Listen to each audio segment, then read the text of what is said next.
ఇప్పుడు నా పాపం ఒప్పుకుంటున్నానని ప్రభు దగ్గర వాటిని ఒప్పుకుందాం, విడిచిపెడదాం. అతిక్రమం దాచిపెట్టేవాడు, వర్తీలో వాటిని ఒప్పుకొని విడిచిపెట్టేవాడు కనికరం పొందుతాడని చెప్పి వాక్యం మనం శ్రవిస్తాం.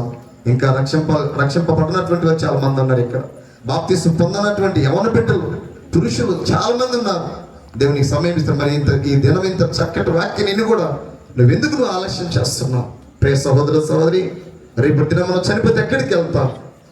రేపు దినం మనం చనిపోతే ఎక్కడికి వెళ్తాం? పరలోకానిక పాతాళానిక? దేవుడు నీకు సమయాన్ని ఇస్తా ఉన్నాడు. ఇప్పుడే మార్పు చెందు, ఇప్పుడే మారు మనసు పొందు. ఒక సరైనటువంటి నిర్ణయం తీసుకో.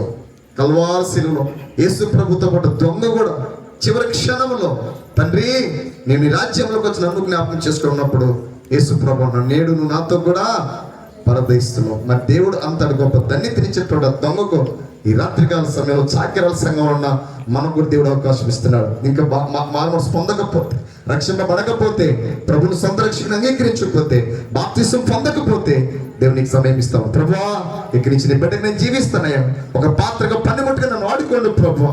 ఇక నేను బాప్తిసం పొందుతాను ప్రభువా, నిన్ను నేను సొంత రక్షణ అంగీకరిస్తాను ప్రభువా, నీ బల్లోనే చేయి వేస్తానని చెప్పి తీర్మానం కలిగిన వారు మీ కుడి హస్తంలో పైకి ఎత్తాల్సిందిగా ప్రేమతో మనం చేస్తున్నాం. ప్రభు ఇక నుంచి నువ్వు నాకు కావాలయ్యా, ఇక నుంచి నువ్వు నాకు కావాలయ్యా, నా జీవితాన్ని నీకు సమర్పించుకుంటానయ్యా, నిన్ను నా హృదయంలోకి ఆహ్వానిస్తున్నాను తండ్రి.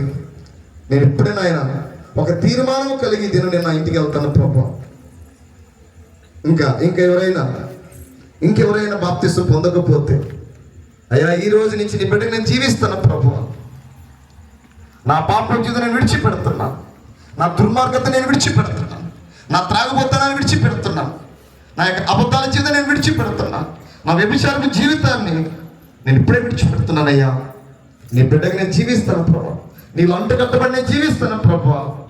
ప్రియ సహోదర సహోదరి, ప్రియ తమ్ముడ చెల్లి, ఇంకా నువ్వు ఎంజాయ్ చేయాలనుకుంటున్నావు ఈ లోకంలో? ఇష్టానుసారం జీవించాలనుకుంటున్నావా?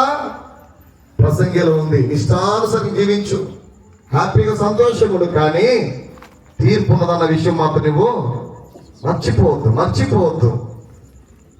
అప్పుడు నిన్ను రక్షించడానికి, కాపాడడానికి ఏ ఒక్కరు నీ దగ్గరికి దేవుడు ఇప్పుడే నీకు సమయం ఇస్తా ఉన్నాడు. దేవుడు నీకు ఇప్పుడు అవకాశం ఇస్తా ఉన్నాడు.